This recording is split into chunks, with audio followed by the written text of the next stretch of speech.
And what about faith?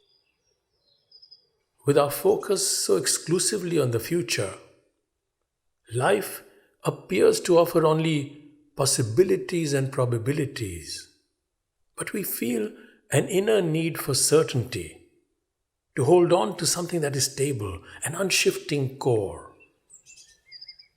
It is this innate need which makes us believe that what nature prompts us to seek must exist somewhere. This belief is the root of all faith, I think. Our binary universe seems to be built on complementarity, where something is true and its opposite may also be true. In such a universe, faith and belief are the other side of logic and reason. We remain incomplete if we don't have both sides in place. I must quickly add that I believe everyone has faith, including those who deny it. One can have faith in love, in goodness, in beauty, in truth, howsoever one defines truth, or even in oneself. One can have faith in an ideology, a system, a party, or a political or spiritual, or even a military leader. It needn't only be faith in God. God is just one of the possible repositories of faith. The crucial step is faith. Who or what one has faith in is a secondary question. And what do you have faith in? Faith is nothing other than a special kind of confidence, a very heightened degree of it, in something where the outcome may be perceived as being uncertain, but one's conviction makes one believe that the result will be one way rather than another. Now, belief is always without proof. If there was proof, it would be knowledge, not belief. So, faith cannot be altogether different from ignorance. It is an acceptance of a lack of actual knowledge, I think, an accommodation of it that allows one to move on and to function. Or maybe it's another kind of knowing or understanding, I don't know. But imagine if one demanded empirical proof for each step of one's life, one would not be able to move an inch. Because how do I know for sure whether what appears to be firm ground ahead of me is really that? It could be an illusion. Each step that we take so confidently, so naturally, without testing the ground, based on an assumption, a belief, is actually a step of faith.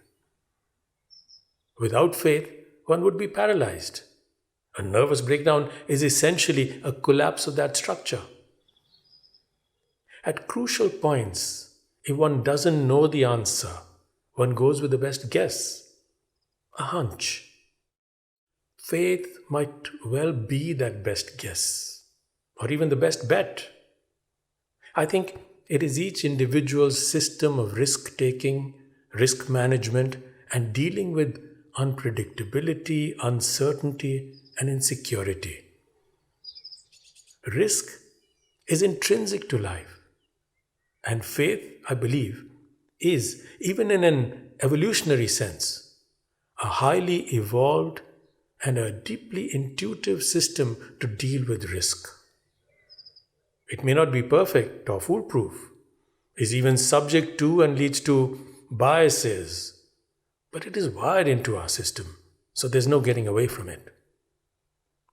One can have faith in science, in reason, in logic. Yes, that too is faith. Every theory is provisional.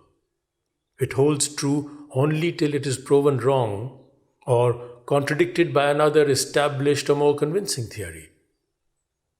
Each experiment or event has to conform every time for a theory to remain valid, but you need just a single instance of variance to disprove it.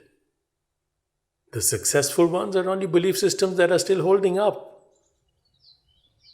We have no right to assume that any physical laws exist or if they have existed up to now, that they will continue to exist in a similar manner in the future, says the physicist Max Planck.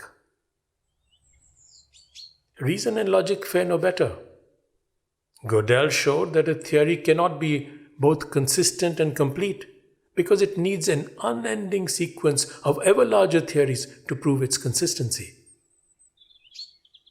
The uneven spread of primes in an infinity of numbers is one among many puzzles even in that abstract realm of mathematics, not unlike the hidden secrets of the physical world. Science, reason, and logic are helpful tools, but they too have their limits. Consider the fact that different people make different choices even in similar situations, often opposing and contradictory ones too. Yet, every inference and action of every human being is actually logical according to that person's brain. So, in a practical sense, logic is a variable because in life, its context and specifics come from subjective sources.